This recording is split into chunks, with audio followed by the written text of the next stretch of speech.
Brad, I'm going to need a little bit of your optimism today because it feels a bit flat. Obviously, it's a game we wanted to win, but we didn't lose. Red card, Casemiro upset with himself. We're looking a little bit tired as well. Big games to come, but we didn't lose.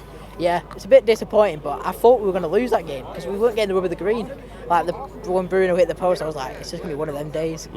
A lot of people talking about the ref as well. What did you make of Anthony Taylor's performance today?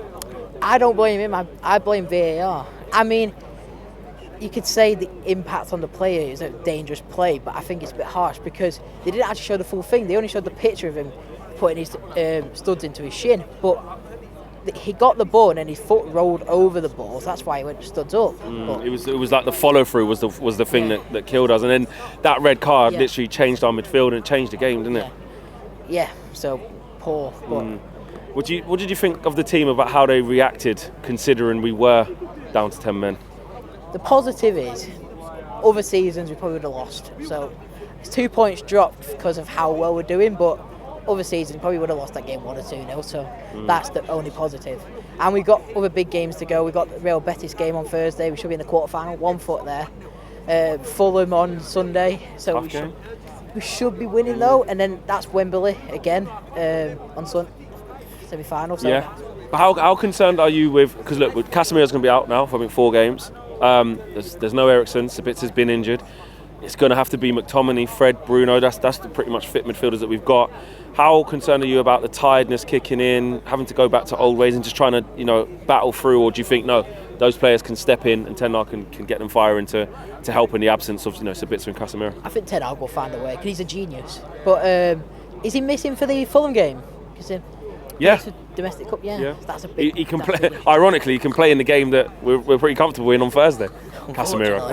I wish it was the other way around. Yeah, exactly. But you think the players can fight back with if McTominay has to come in and Fred, etc. 1000%. Yeah. At least we're not Liverpool. Lost to Bournemouth. And you know what? They can hold it as well as that, and they can have the 3 Musketeers. 7-0, 7 years, 7th place. Bradley said it. But with us, do you think that today? Because someone said we should have been more aggressive even though we were at 10 men. Do you see it like that, or do you see why we was a little bit standoffish and kind of, a little bit of caution to win to make sure we didn't lose? Yeah, because if we had lost, then we'd drag ourselves right back in the top 4 race, which we don't want. I think we'll secure it. Obviously, we're going to miss him for the next 4 games, Casemiro, but I think we'll get the job done. Who stood out for you, considering we had to fight and it wasn't our best performance out of our players? Who did stand out for you? I thought Martinez was good. He was good when he was solid. And again. Varane. Yeah. Because it's another clean sheet, isn't it? I mean, we did ride our luck a bit. I think it was Walker Peters. Did he hit the post? Bruno was in and out. Yeah, probably not his best game today. No. This is my problem with Bruno. It's the amount of times he loses the ball. Because, against opposition like this, it'll be all right. If he gives the ball away 30 times against Southampton, he can win the ball back. It's not a problem. When we go to places like Anfield and the Etihad and the Emirates, if you lose the ball 30 times in a game, you're going to get punished because the quality of opposition levels up. Is it a case where you're not worried because we'll still get top 4? There's no point being reactionary because what we're going to do after 2 Premier League games, the season's been bad, this, that and the other. I saw the Liverpool game. I know 7-0 was bad and it was humiliating, but I heard people saying sack Ten Hag. I'm like, we lost 1 game. I'm like, are we supposed to jack in the rest of the season? We've not had a good season. We're in 3rd. We won the most amount of games in Europe and we won a trophy. That's undeniable. And we've got a chance to win 2 more. Yeah. 3 trophies. So what's your message to people that are getting a little bit worried now? Actually, that is my question. To the people at home, if they're getting a little bit worried, thinking, do you know what, it's going to be, we don't have Casemiro now, no Sabitza, no Eriksen still, looking a bit leggy, getting a bit tired. What's your message? I think people are forgetting how bad we had it and how bad it was last season.